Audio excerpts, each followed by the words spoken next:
മോഹൻലാലിന്റെ വാക്കുകൾ കൂടി നമുക്ക് പോകാം. ഇപ്പോൾ സംസാരിക്കുകയാണ് അദ്ദേഹം. അറിയുന്നത് വളരെ സങ്കടകരമായ കാര്യമാണ്. അത് അവിടെ പോയി കണ്ടു കഴിഞ്ഞാലേ മനസ്സിലാവുള്ളൂ അതിൻ്റെ വ്യാപ്തി. ഒരുപാട് പേർക്ക് നിമിഷ നേരം കൊണ്ട് ഉറ്റവരെയും ഉടയവരെയും വീടും സ്വത്തും എല്ലാം നഷ്ടപ്പെട്ടു. പക്ഷെ നമ്മളെല്ലാവരും ഒരുമിച്ച് ചേർന്ന് അവരെ സഹായിക്കുന്നു എന്നുള്ളത് വലിയ കാര്യമാണ്. അതിലെടുത്തു പറയാവുന്നതാണ് Indian army, navy, air force, fire and rescue, NDF, police, അതുപോലെ ഹോസ്പിറ്റൽ, ഡോക്ടേഴ്സ്, സന്നദ്ധ സംഘടനകൾ, സാധാരണ ലോക്കൽ ആൾക്കാർ. ഈ ഒരു കല്ലെടുത്ത് മാറ്റിവെക്കുന്ന ഒരു കുട്ടി പോലും ഇതിൻ്റെ ഭാഗമായി മാറുന്നു. അപ്പോൾ എൻ്റെ കാര്യം എന്ന് പറഞ്ഞാൽ ഇവിടെ ആദ്യം എത്തിയത് ഞാനും കൂടെ ഉൾപ്പെടുന്ന 122 ഇൻഫൻട്രി ബറ്റാലിയൻ ആയിരുന്നു, TA മദ്രാസ്. അവരിവിടെ വളരെ എല്ലാവരും അവരാണ് ആദ്യം ഇവിടെ എത്തിയത്. ഞങ്ങളുടെ 140 പേര് വളരെയധികം ശ്രമങ്ങൾ നടത്തി ഒരുപാട് പേരെ സേവ് ചെയ്യാൻ സാധിച്ചു. കഴിഞ്ഞ 16 വർഷമായിട്ടാണുള്ളത്. അപ്പം ഞാൻ അവരുമായിട്ട് ഒരുപാട് പരിചയവും ഒരുപാട് സ്നേഹവും ഒരുപാട് ഇൻട്രാക്ഷൻസ് ഉള്ള ഒരാളാണ്. തീർച്ചയായിട്ടും അവർക്ക് മാത്രമല്ല, ഇവിടെ വന്നിരിക്കുന്ന വേറെ പല യൂണിറ്റുകളുമുണ്ട്. ഒരു പ്രചോദനമാകാൻ, അവർക്കൊക്കെ ഒരു നന്ദി പറയാൻ, മനസ്സുകൊണ്ട് അവരെ നമസ്കരിക്കാനായിട്ടാണ് ഞാൻ വന്നിരിക്കുന്നത്. തീർച്ചയായിട്ടും നമുക്കെല്ലാവർക്കും ചേർന്ന് ഇരിക്കണം. ഇത്തരം പ്രകൃതി ദുരന്തങ്ങൾ ഉണ്ടാകാതിരിക്കാൻ നമുക്കെല്ലാവർക്കും ചേർന്ന് ഒരു തീരുമാനമെടുക്കണം. ഒരിക്കൽ കൂടി ഇതിൻ്റെ പുറകിൽ പ്രവർത്തിച്ച എല്ലാവർക്കും. ഇപ്പോൾ ഈ ബ്രിഡ്ജ് ഉണ്ടാക്കിയത് തന്നെ ഒരു വലിയ അത്ഭുതമാണ്. ഈ ബ്രിഡ്ജില്ലായിരുന്നെങ്കിൽ ആർക്കും മുകളിലേക്കോ താഴേക്കോ പോകാൻ പറ്റില്ല. അപ്പോൾ അതൊക്കെ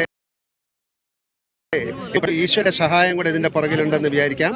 ഒരുപാട് പേരെ ഇനിയും കണ്ടെത്തേണ്ടതുണ്ട്. നമുക്ക് പ്രതീക്ഷിക്കാം അവരെ കണ്ടെത്താൻ സാധിക്കട്ടെ എന്ന്. എനിക്ക് പറയാനുള്ളത്, ഞാനുമായിട്ട് അസോസിയേറ്റ് ചെയ്യുന്ന ഞങ്ങളുടെ ഒരു ഫൗണ്ടേഷനുണ്ട്, വിശ്വശാന്തി ഫൗണ്ടേഷനാണ്. ഞാനത് ഇവിടുത്തെ പുനരധിവാസത്തിന് അല്ലെങ്കിൽ റീഹാബിലിറ്റേഷന് വേണ്ടിയിട്ട് ഇപ്പം നമ്മളൊരു 3 കോടി രൂപയാണ് കൊടുക്കാൻ തയ്യാറാകുന്നത്. തീർച്ചയായിട്ടും അത് കഴിഞ്ഞിട്ട് അതിൻ്റെ സ്ഥിതിഗതികൾ നിരീക്ഷിച്ച ശേഷം വീണ്ടും ഇവർക്ക് എന്തെങ്കിലും പണത്തിൻ്റെ കാര്യങ്ങൾ ആവശ്യമുണ്ടെങ്കിൽ വിശ്വശാന്തി ഫൗണ്ടേഷൻ വീണ്ടും പണം കൊടുക്കുന്നതാണ്. അപ്പോൾ നമ്മളൊരു 3 കോടി രൂപയുടെ ഒരു പ്രോജക്റ്റ്, ഒരു പുനരുദ്ധാരണ പ്രോജക്റ്റിന് ഞങ്ങളിപ്പം അനൗൺസ് ചെയ്യാണ്. ഞങ്ങൾ ഇവിടെ വെച്ച് ചെയ്യാൻ കമ്പൈൻഡ് എഫേർട്ട് ഉണ്ടായിരുന്നു. ആർമി എല്ലാ ആൾക്കാരും, കേരള പോലീസിന്റെ SOG ആയിരുന്നു ആദ്യം അവിടെ എത്തിയത്. അതെ, ആ ഒരു എഫേർട്ടിന് എങ്ങനെയാണ്?